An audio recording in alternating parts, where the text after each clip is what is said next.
On reste au Maroc pour parler d'un chantier d'envergure, un chantier prioritaire, surtout pour le Royaume, la généralisation de la couverture sociale. Pour comprendre ce dossier, on joint en direct l'économiste Driss Issaoui. Bonsoir, merci d'être avec nous.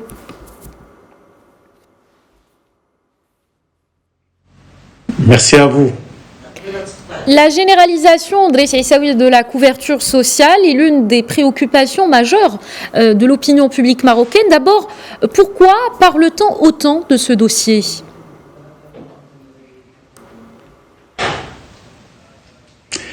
Vous savez que c'est un sujet qui a été évoqué plusieurs fois par le roi Mohammed VI, et particulièrement dans son discours du trône de dernier, c'est-à-dire celui de l'année 2020, le roi avait demandé à ce que justement on fasse une généralisation de la couverture sociale et médicale. Pourquoi ? Parce que on a remarqué qu'il y avait une grande partie de la population qui n'était pas du tout couverte par l'assurance maladie obligatoire, et ça c'était le premier essai qui a été fait, c'est l'AMO, et qui a montré beaucoup de limites au début. Mais aujourd'hui, avec justement cette volonté affichée par le Royaume du Maroc, on passe aujourd'hui à une phase d'accélération de cette couverture. Quand on parle de la couverture sociale, on pense parfois automatiquement à la couverture médicale, mais il ne s'agit que d'un volet parmi d'autres, n'est-ce pas, Driss Issaoui ?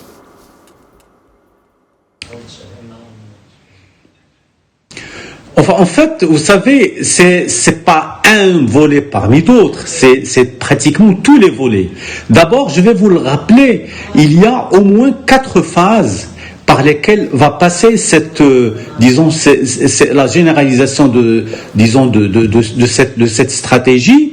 La première qui va se terminer à fin 2022, elle concerne la couverture de la maladie obligatoire, c'est-à-dire l'AMO. On va la généraliser à quelques 22 millions de bénéficiaires. Ce n'est pas rien.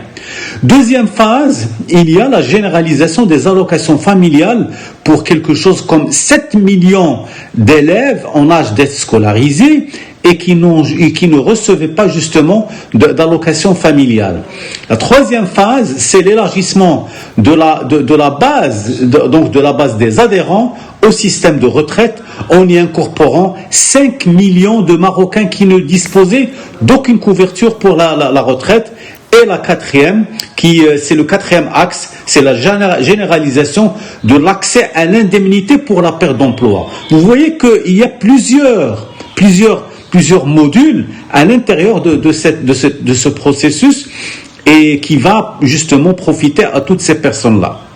La loi cadre, Driss Issaoui, la loi cadre assurant l'institutionnalisation de ce projet prévoit un financement adéquat qui garantit sa durabilité et son équilibre. Quel est le schéma retenu pour ce financement ?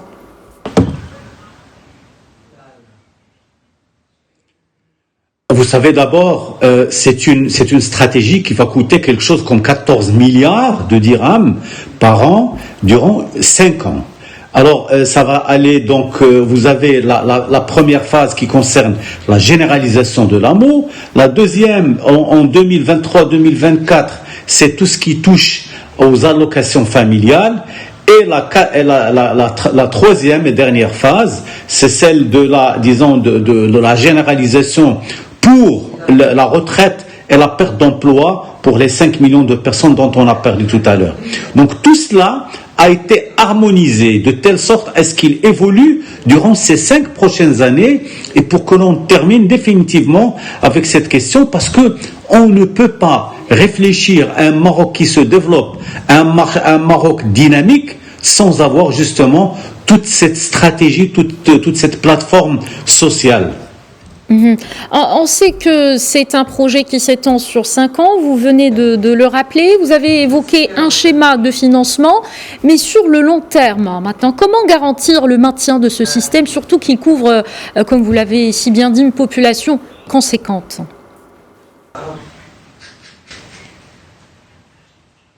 Absolument. Vous savez, d'abord, c'est un système qui va être financé directement par le budget de l'État.